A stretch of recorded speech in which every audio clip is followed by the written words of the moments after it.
se za roads yindi kucaring tugizere ngo ikikoze kurataho za kubanza zicikira omungutu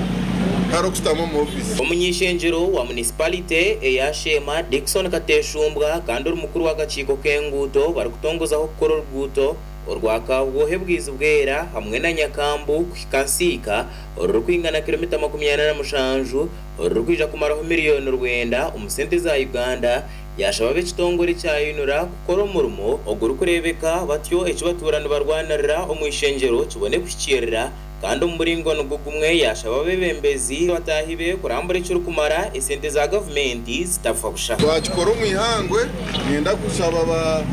local leaders abaryahana na RDC n'abandi kumontaringo rwuto contractor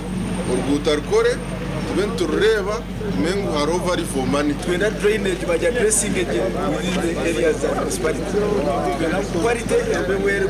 done not only the municipality along the whole along the stretch of the road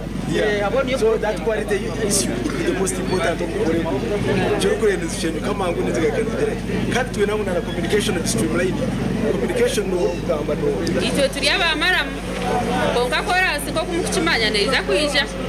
konka mukora tutegereze katubanze tworo kushotere. Doreen Kukunda mukuru w'ekitongore cya UNRA ahabwa district eyibanda erukutwara umurimo gw'urwutoru okubasa kubana rwombekwa we nagera ngo ezo sente ezibabahire nezo kutoreza urwutorwo bari kuteka maramu ahamyanya erukuterera kandi no kwigura imifureje kurunji aho yagera ngo nebaza gukora umurimo murunji oguru kurebeka ejo tukuzakora tuzakuredinga kaguredo kwe kuraba muko mukugireba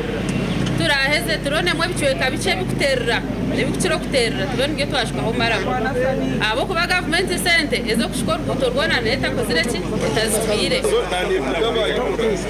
contractor yizere zora misho twena ayituragire ngo hatubahatereza mutuyambe muri contractor yagera ki eshuminche zihingwire endure katerwa Abebembezi aho bashutamere bakacika hanguto ezibire zifire kubi abatura bari kugira ngo imishuburo yabo hamwe n'entambara y'abantu erukubimunonga kandi bakagira ngo government yaheza kohereza sente omuri Sheema district eshemerire kuba eco kureberaho kandi barahebwe contract bashemerire gukora biribyo kutari kushoma nkora twatanise turebe ngo Sheema district yaba moto turebe cyo twakosaje sente za government ezi abanyashema bona nito turumu twagira twaganyirwamo kandi twena twarahira twagirishazi twagamberana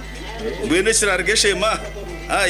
Uganda neza kukireba n'ikimeze monitoring neja kuba more than before abo kwa turede kureba ngo zisente zaza kushizikaraho umwanya nyenda kugambira ngo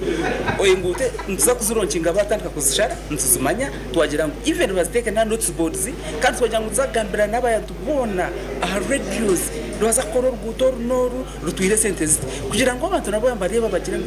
uru rwutor bazengunuza twara miliyoni 9 kwatakushanda na miliyoni 9 so kuba transparent nicyo kintu kirije kutuyamba na munonga ukureba ngo twakora gasha kwa Gerard Tugume ahabwa Sky TV agenshonga.